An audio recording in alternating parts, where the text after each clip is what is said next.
In today's video, I'm going to share with you my favorite 5 chord progressions to use in an open jam. Also, stay tuned because I want to tell you about the Walleman Hotline. Watch the video, I'll tell you all about that.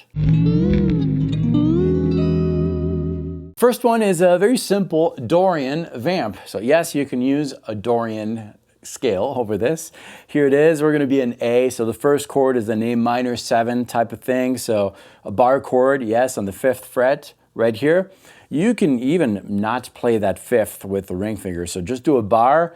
Your pick is held between the thumb and the index for the bass, and then I'm using these 3 fingers for strings 4, 3, and 2. And then the next one is a D9 chord, so this is how it's played. Got my middle finger on the 5th string, 5th fret. The index is on the 4th string, 4th fret, and then the ring and the pinky are on the 5th fret, strings 3 and 2. Something like that. So we got that chord and that one. And we can do some kind of a rhythm like this. That chord progression is very typically found in jam, and it's always a crowd pleaser, and it sounds a little different from typical blues.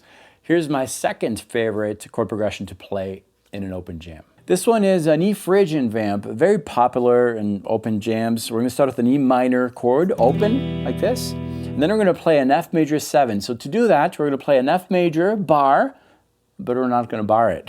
We're going to leave strings 1 and 2 open to hear that major 7th. So these 2 chords together, kind of sounds Spanishy a little bit, right? And then you can do a lot of things rhythmically.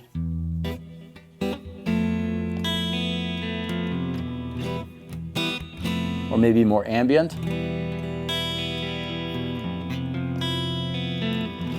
Now be warned, this kind of chord progression, just 2 chords, can last forever. So make sure that you look at your drummer or bass player, whoever else is involved in the jam, to give them cues as to when to stop. Okay, here is my third favorite chord progression to use in an open jam night. Really sorry to jump into this video, but do you feel this connection we have? I feel it. I want more of it. So I'm trying something new. I opened the Walleman Hotline. The Walleman Hotline is a very easy way for you to leave me a video message that I can feature on the show. Maybe it's about a video you really liked, or maybe you want to ask me a question. Whatever the case may be, you might be featured on the show. There is going to be a link below this video for the Walleman Hotline. Check it out, but for now, let's get into this video. This one is a little more complex, but if you're playing with more experienced players, you can actually learn a lot by throwing these 4 chords. The first one is a B minor 7 flat 5. This is how I'm going to play that one. So I have my middle finger on the low E string 7th fret, and then the ring finger is on the 4th string 7th fret. Then I'm going to add the pinky on the 3rd string here, the 3rd string 7th fret, and the index is going to be on the 2nd string 6th fret. And again, I'm holding my pick between the thumb and the index so that I can use that bass, and these fingers are doing the top. After that, we have an E7 chord that I can play starting on the 5th string, frets 7, 6, 7, and then 5. After that, we'll have an A minor 7 chord, the same one that we used in the very first chord progression, and then D9, like that.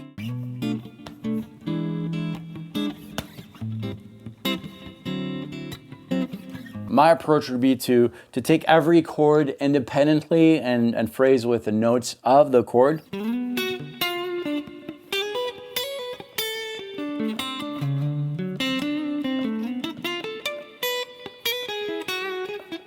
Something kind of like that.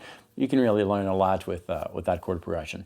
Okay, here's my next one. We have an A major 7 chord that I'm playing like this. This is kind of a bar chord on the 5th fret, and then the middle finger is on the 4th string 6th fret, and the ring finger is just below on the 3rd string 6th fret.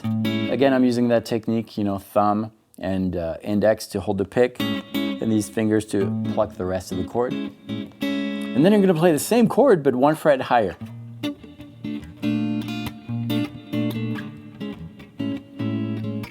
So we have 2 major 7th chord, A major 7 chord, B B flat major 7.